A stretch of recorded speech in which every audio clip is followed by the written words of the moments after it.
Hey, everybody, welcome to episode 202 of the Masterclass podcast. My name is still Cam. His name is still Dave.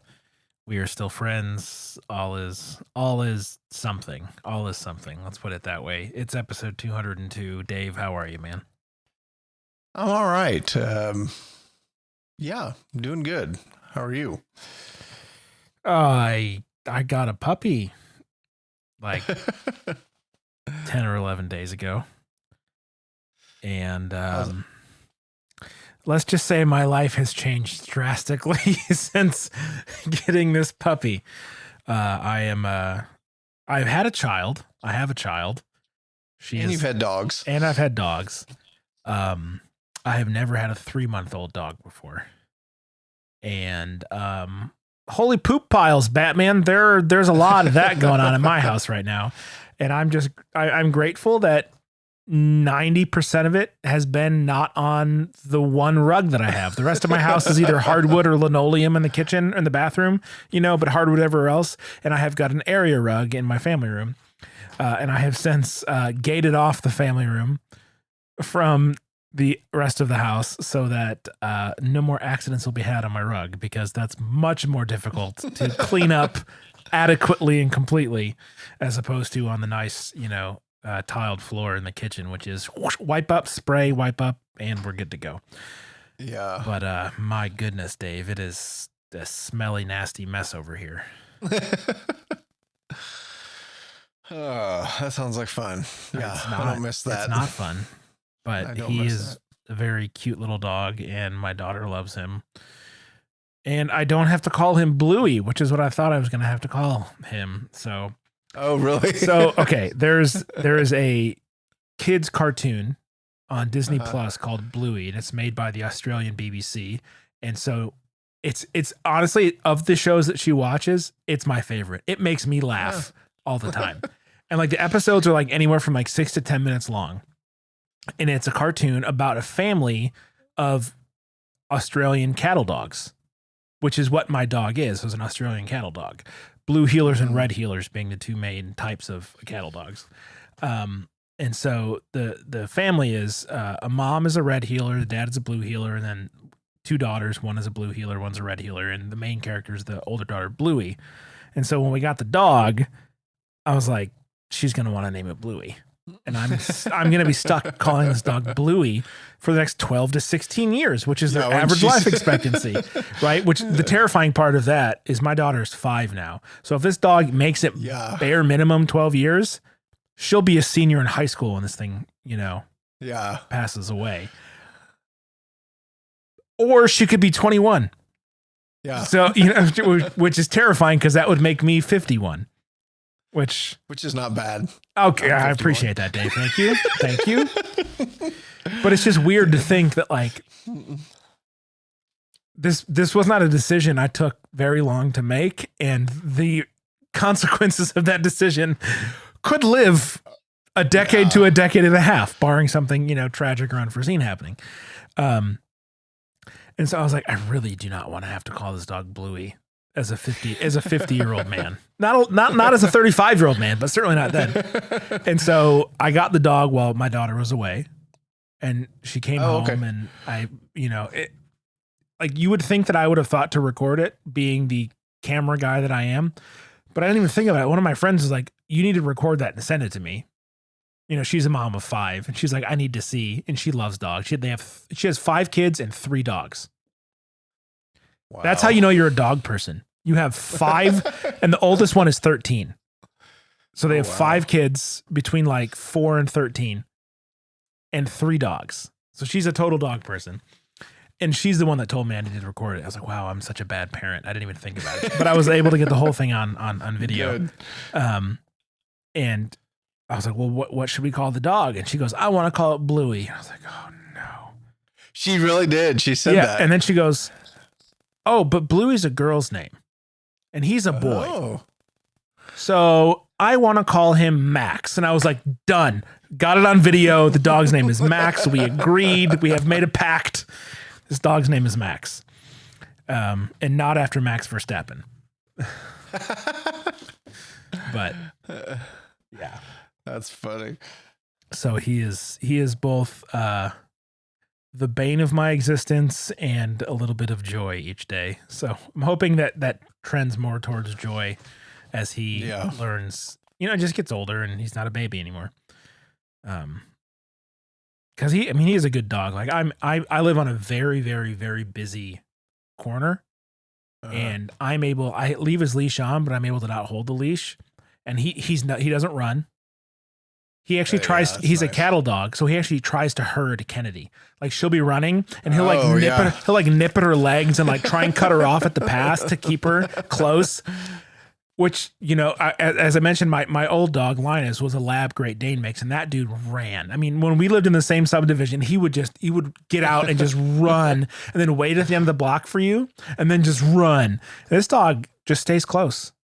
That's cool. So cool. And he's got a pretty good personality, but he just poops everywhere. And I've been talking about him pooping for 5 minutes, so I'll stop now. But that is like all that my life is right now, for better or worse. Yeah. Well, that sounds fun, and I like the name Max.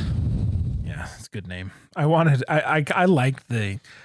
to call him. So the joke that I was telling myself was, so my dad's name is Kevin, right? And that's like a total white dude name, especially like for his generation, and he's Irish, right? So my sister named her firstborn and my dad's only grandson Kevin after my dad, which none of us saw coming. Like no one in the family was like, oh, we're definitely getting like, a mom or a dad name for we just didn't see it coming at all. So like it shocked all of us. And so I thought it would have been really funny if I named my dog Kevin. And like, I know she gave you a grandson named Kevin, but I got you a dog named Kevin just to kind of be a putz about the whole thing, But luckily my daughter is wiser than I am, and she chose to name him Max. And now I can just tell my dad that it was an idea that I had and not actually shame him by naming my dog after him. So I thought it would have been funny though. Yeah, that would have been. I may have been uninvited from Christmas, but some jokes are worth. Yes. That brings up a question. Have you ever met my dad? Yeah. Okay, I feel like you have. Yeah. It was. Did we go to Knoxville, Tennessee?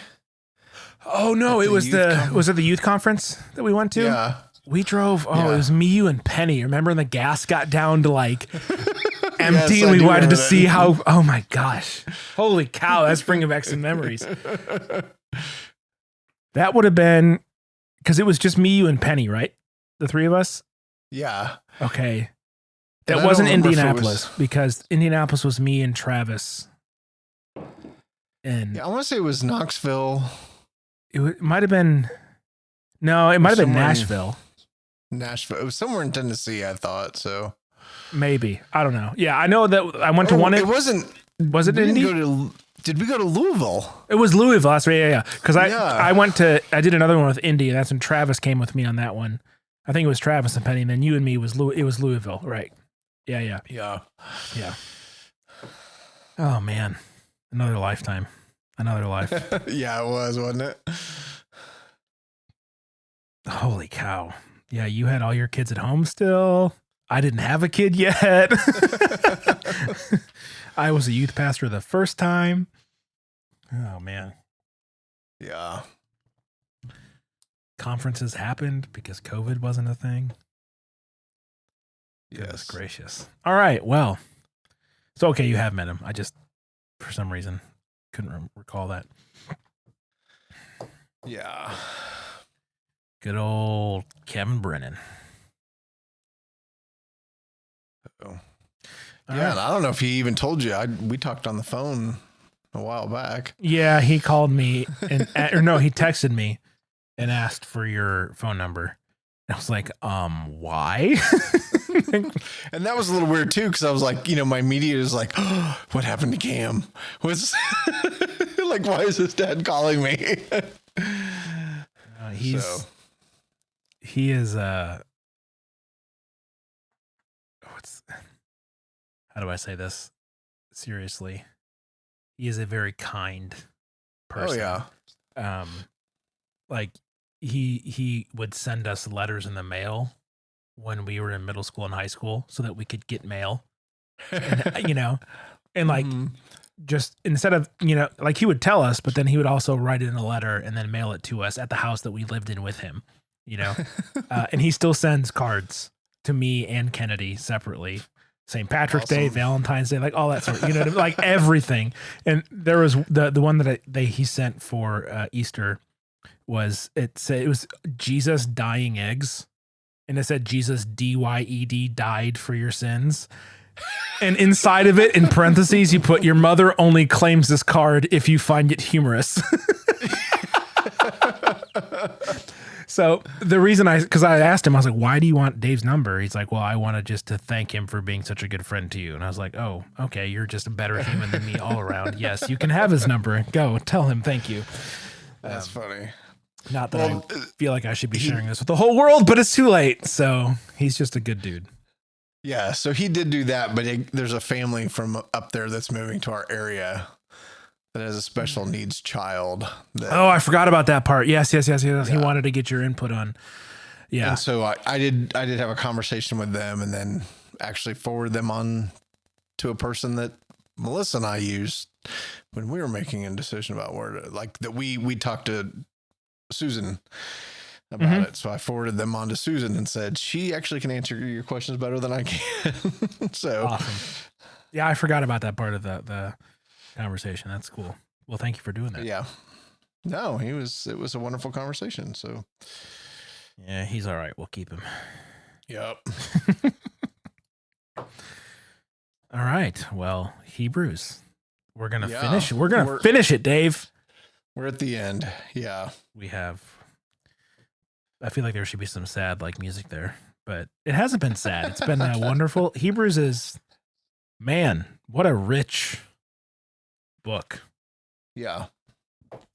For so many reasons, of which I'm not going to repeat because I would say it more poorly than we did in any of the previous 20 some episodes when we talked about it in depth.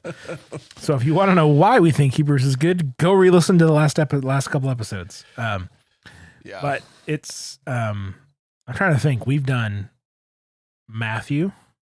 Yep. We've done James. We've done Romans. Yeah. We've done Hebrews. We did some topical stuff. Yep.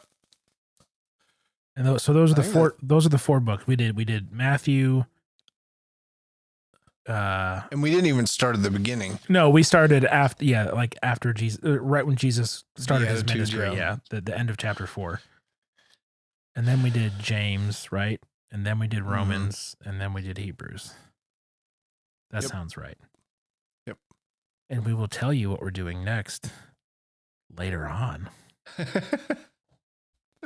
But we should just take a peek here at the last chapter of Hebrews, which is chapter 13. And unlike hotels, we're not going to skip this number, but we are going to gloss over most of it because it's not that what it says isn't important or isn't worth reading. It's just all very straightforward, and it's a lot of concluding thoughts that are, superficial to the discussions had in previous chapters. So instead of just reiterating a lot of what has been said or making obvious conclusions, like in verse 1, let brotherly love continue. Do not neglect to show hospitality to strangers, for they thereby some okay, great.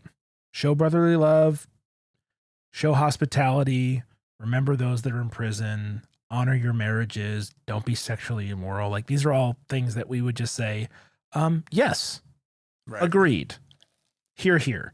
And so instead of doing that for 25 verses, we thought maybe we'd take a peek in here real quick, pull out maybe one or two that we feel are standing out to us, and then get to a discussion of what's next for the show. So, with that being said, Dave, Yeah. is there any part of chapter 13 that stands out to you as like a verse or two that are worth talking about, or is there something else from the book that comes to mind that you want to just focus on for a minute or two? So, and I have a terrible memory, as sometimes I need to go back and listen to our podcast too. But, I think one of the things that is important to remember is that, part of the reason why, we're not going to rehash this is, we're reading somebody else's mail when we read these letters to specific groups in the early church. And so, this kind of concludes with, I think there's names in there, maybe not, but yeah. So we're reading somebody else's mail. I still think it holds up. I still think it's important. I still think there's teachings. There's a reason why these were included in the canon, why these were included in Scripture. But yeah, we're kind of at that point where he's saying a specific goodbye to a specific group of people, and so it is pretty straightforward. And I think in some cases it's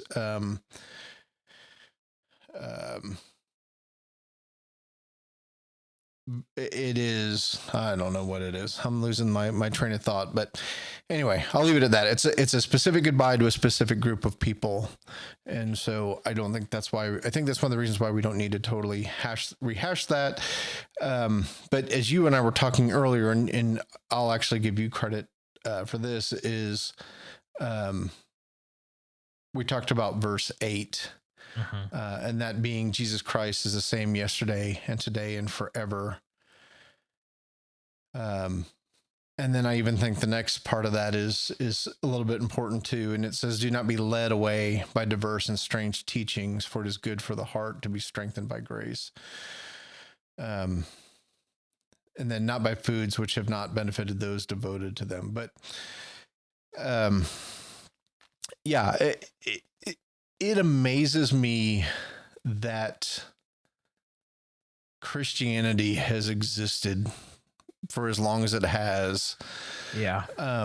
And I've actually been listening to, and I know this doesn't go that far back, but I find it interesting when I read a book or I listen to a book that's 100 years old or even 400 years old. I will catch myself like going, am I listening to the right thing? Am I reading the right thing? Thinking there's no way this could have been written 400 years ago. There's no way this could be written 100 years ago, because it's so applicable to today. And so when I hear that Jesus is the same yesterday, today, and forever,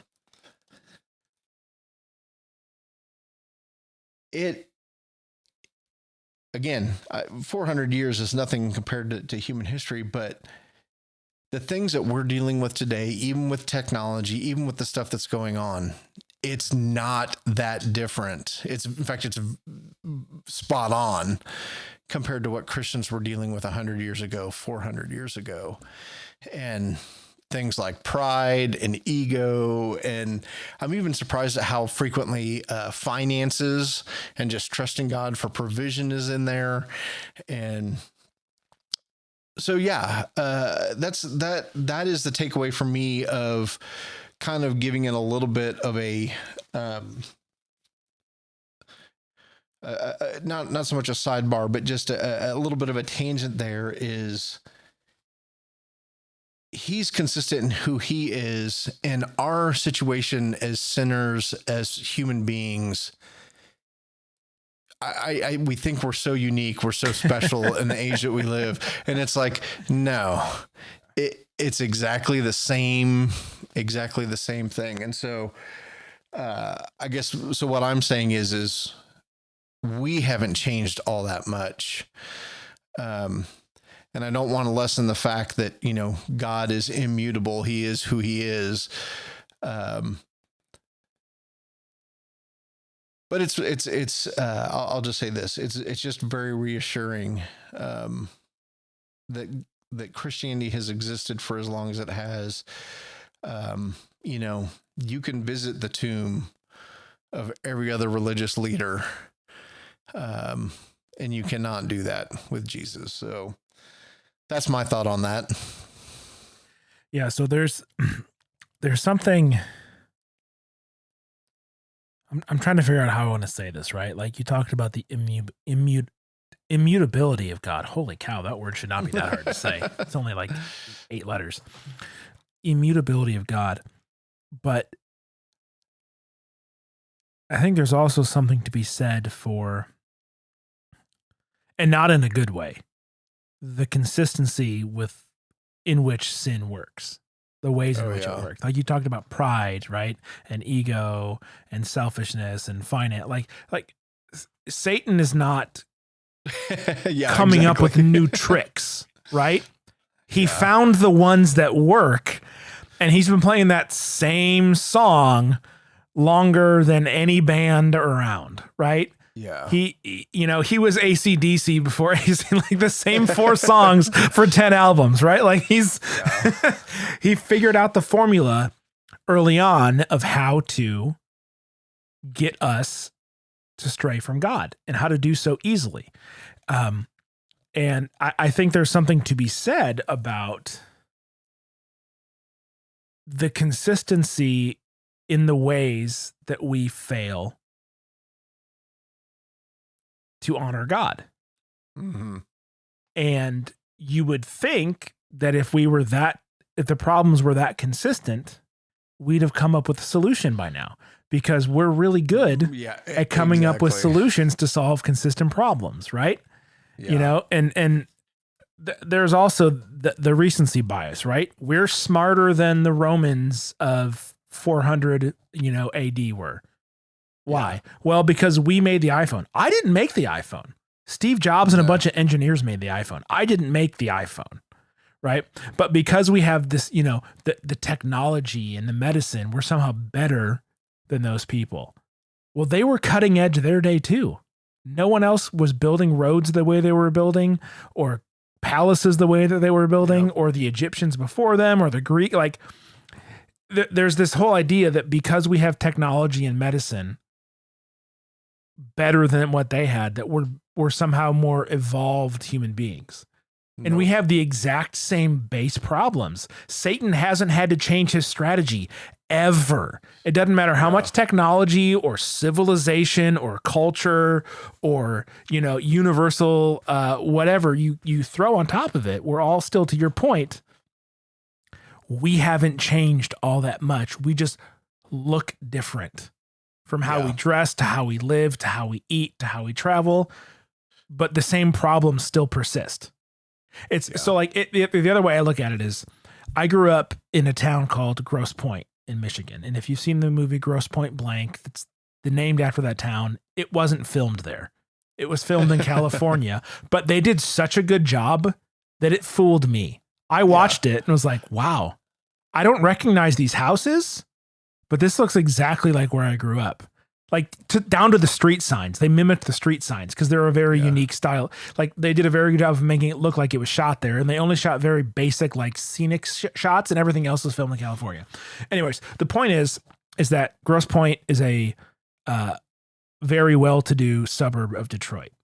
And Detroit, as has been well documented, has very, very, very big struggles. It's the only city to have gone bankrupt in the United States that I'm aware of. It is. And so there's this road called Alter Road that separates Detroit and Grosse Pointe. So Grosse Pointe is just north of Detroit, right along the river and the Lake St. Clair. And that road, Alter Road, is one of the most economically and racially segregating roads in the entire country. Wow. You go from $1 million homes and Bugattis and Audis and Mercedes and Maseratis and all of the fancy Italian and German cars. You cross the road and you have burned down drug houses, cars on cinder blocks, like nothing across a 2-lane road. Yeah. And one of the things that I learned growing up in Grosse Pointe, but going to church in the city, was that people are people. And the only difference between the money is how they try and medicate their problems. Right. And if you have money, you medicate your problems differently than you do if you don't have money. Yep. You do cocaine instead of smoking weed, right? You buy another girlfriend instead of sleep. Like it's all the same problems. They just are band-aided differently based on how much money you have. Yeah. And that's the same, like it's, and so I realized that early. Like I would say by the time I was in high school, I was like, these people are the same. Yeah. The only difference is some of them have money and some of them don't. And we think that the ones with money are better or have it together. It's like the amount of kids I went to school with whose parents were loaded that didn't have loving relationships with their parents, that were so insecure, like, and acted out because of the, like, okay, your parents are rich, but they hate you. You know, like it was a very eye-opening way to live. You realize, man, we are all just broken in so many ways. Yeah. Well, I shouldn't say in so many ways, in so many of the same ways, I guess is the way I should say it. And so I guess all of that to go back to the earlier point of, you would think that if we were broken in the same 5 to 10 ways that we would have figured out a way to fix it by now, right? Yeah. But we haven't. We found lots of ways to self-medicate and ignore problems. You know, the house is only burning if you open your eyes, Dave.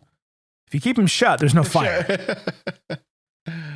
But we haven't solved those problems. No.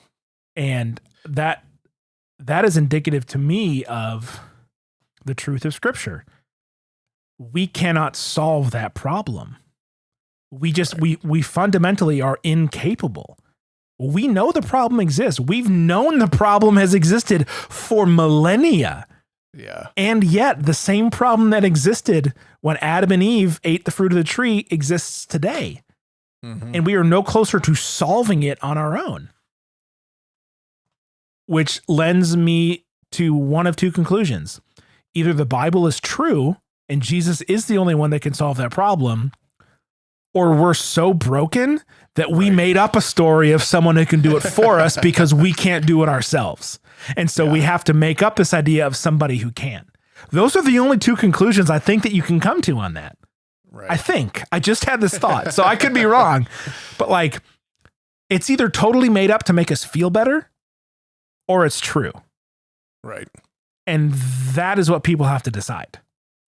And you and I have decided that it's true. Oh, yeah. But the person listening may have not made that choice yet. Right. But that's also, I think, one of the reasons why you and I have spent the better part of 7 years walking through the Bible, is discussing all of this stuff. Because if it's true, holy crap, it's really important. Yeah. And if it's not, well, we've just had a really good time talking about a fairy tale. Yes. You know? Yep. And like, I don't mean to make light of it by putting it in those words, but like, that's the case. Either Jesus is who he says he was and what the Bible says he was, or he's not.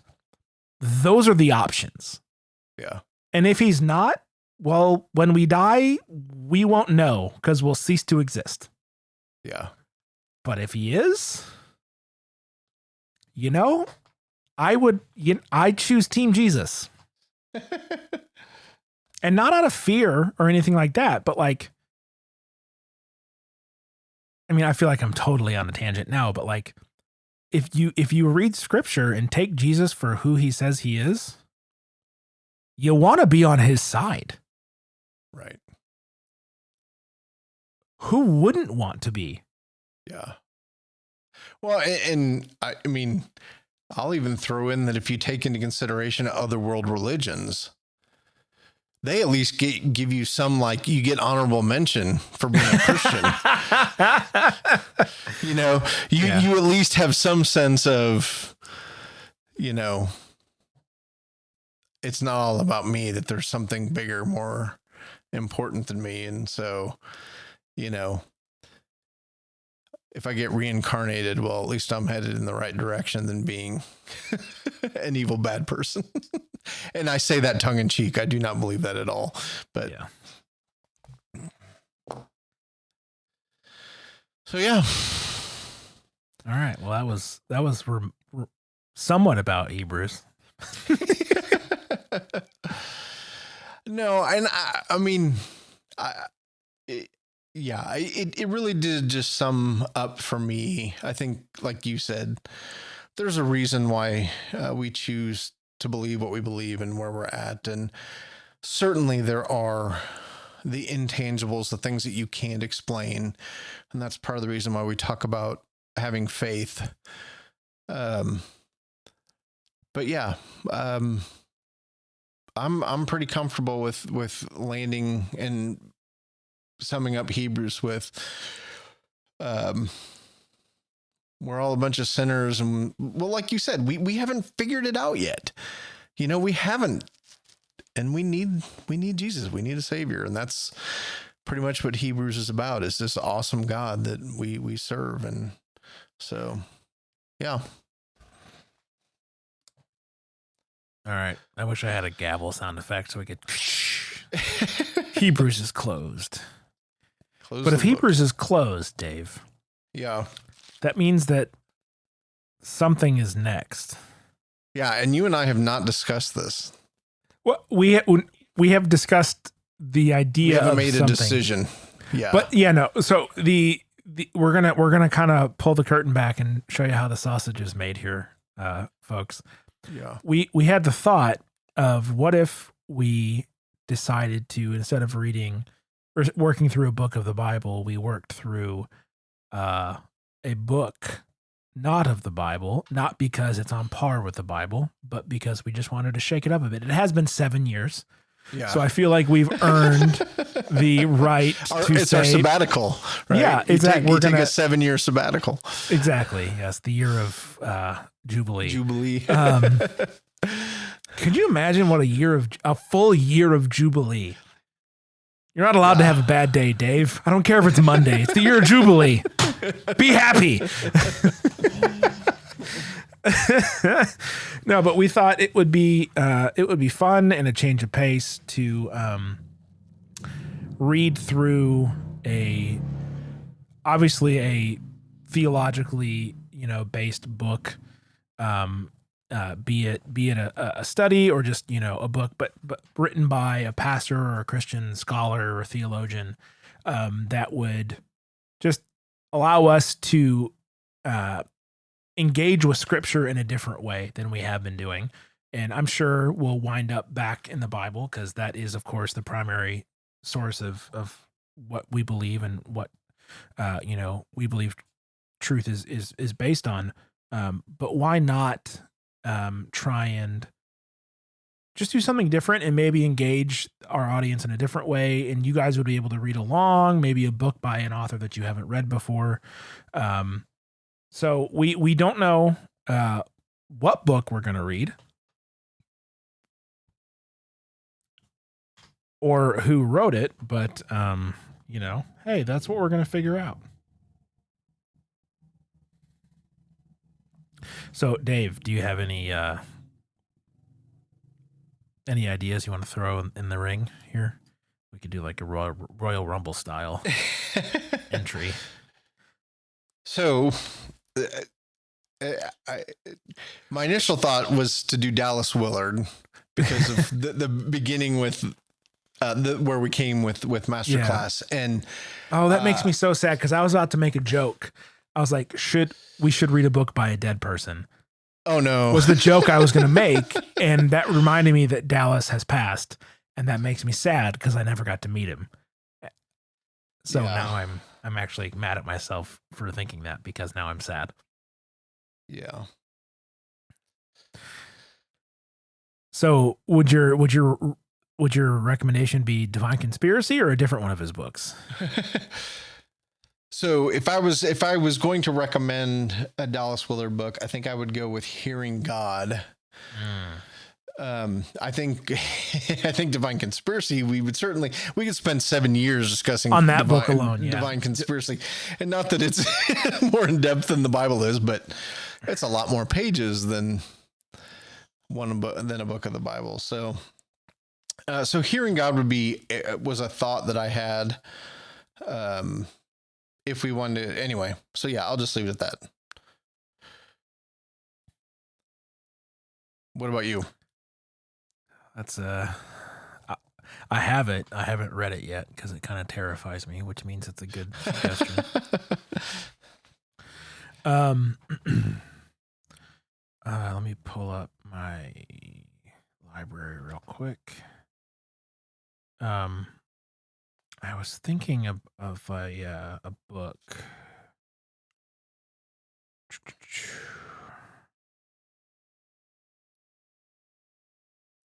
Because I kind of wasn't kidding about reading a book by a dead person. Right. Oh yeah. Because I think there's as many good books as have come out in the last 60 years.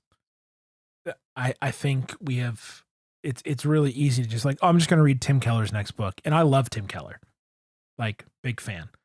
Have pretty much every book he's written, but I think that there is something to be said for reaching back towards the Puritans or old, British pastors, Scottish pastors, stuff like that still lands today. And so I'm looking for, where are you? Come here.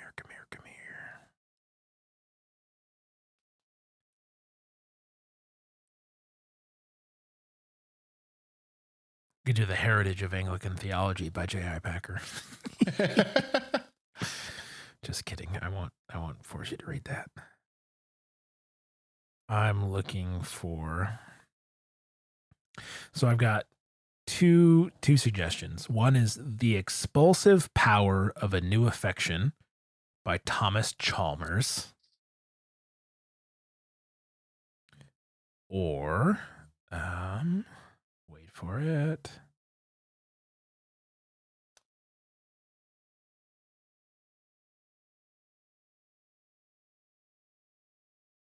Would be The Death of Death and the Death of Christ by John Owen.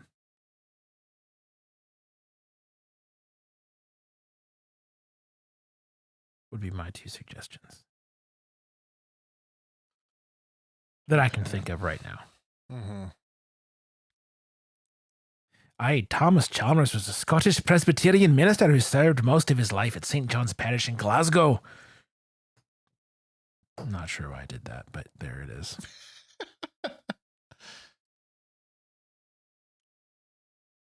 So anyways, so it says The Expulsive Power of a New Affection is the book by Chalmers, which inspires his readers to remove the tangles of sin through the expulsive power of a new affection, desiring God. So it's a book about learning to desire God above, learning to act on our sin, essentially. And so what a new affection. And that's one of the things too that I think has become lost in the church is this concept of affections. And if you read a lot of 1800s theologians, whether they're British or European or American, there's this idea of the affections and what changes us and what causes us to feel certain ways.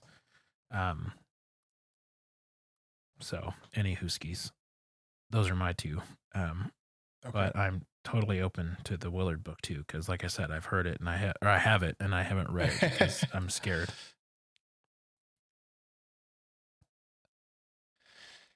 Okay.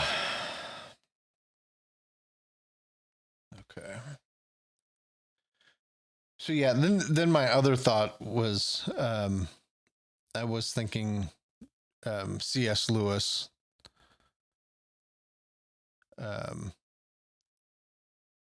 And again, there was a little bit of me kind of trying to find things that were not super long. And so any number of C.S. Lewis's books were on my list. We're in my considerations for what we might read. So We could just read The Shack. I'm sure that's ready for a comeback. I don't even know what that is. Oh, never mind. That was my attempt at a joke that has failed because you've not heard of. Never mind. That was, yeah. We'll just move on from that.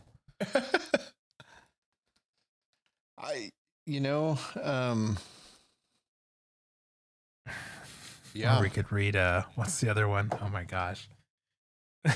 Oh no, what is it? Wild at Heart. I was gonna say you're gonna say Wild at Heart. Yeah, no. No, thanks. I'm pretty sure I don't own that anymore. Yeah. It reminds me of college. We had all the RAs got together and we played a softball game at the end of the year. It was like a celebration, all the students are gone. We made it through the year. Hoorah. And we split obviously all the RAs in two, and one was Team Wild at Heart, and we made the other team be Team Captivated, which was, John Eldridge's wife's book about Wild at Heart for women called Captivated. And we were, 21-year-old dudes, so we thought it was funny and not, inappropriate or awful, but it was.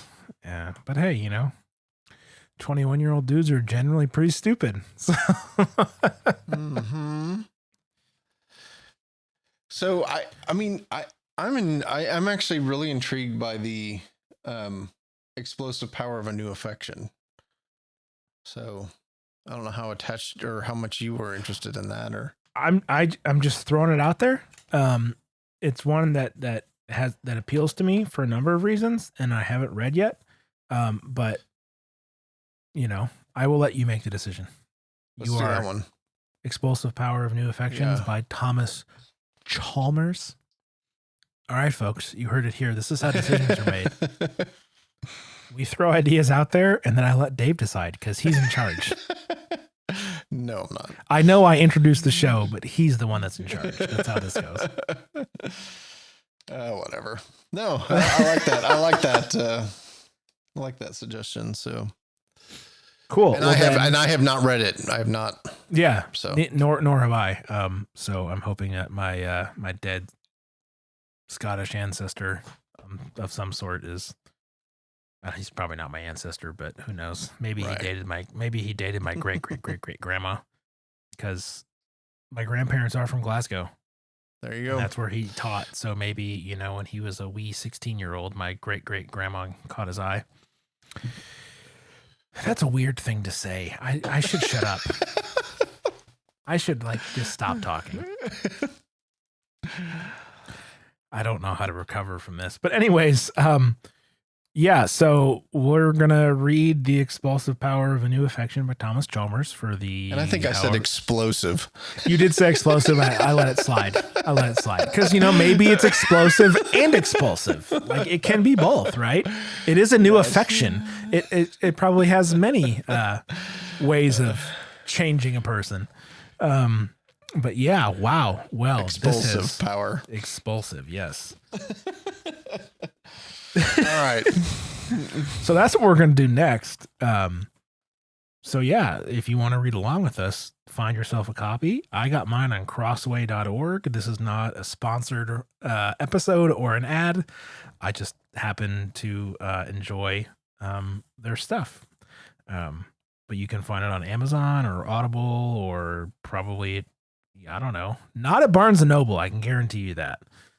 But anyways, find yourself a copy and read along with us. And I think you want to do just like the first chapter for next episode. Yeah, that'd be good. It's kind of like a basis to get started. So yeah, find yourself a copy, read along, and we'll see how this new adventure goes. Yes. And if it sucks, well, so what? And then when we're done, we'll go back to the Bible. Yes. We have 62 more books that we have yet to touch. Yeah. And at this rate, I think we'll be dead before we get through half of them. So yeah, I think you're right. Wah, wah. All right. Well, that's it for episode 202 of the Masterclass. I'm Cam. He's Dave. Show notes are going to be at supermegacorp.net/masterclass/202 or in your podcast app of choice. There's links in the show notes to the good stuff. I'll link to the book as well. And there's ways to say hi if you want to say hi. Or if you want to say other things, you can say them too. Yep. And until next time, yeah. Be good. See you then. Be good. Behave yourself. Bye. Bye.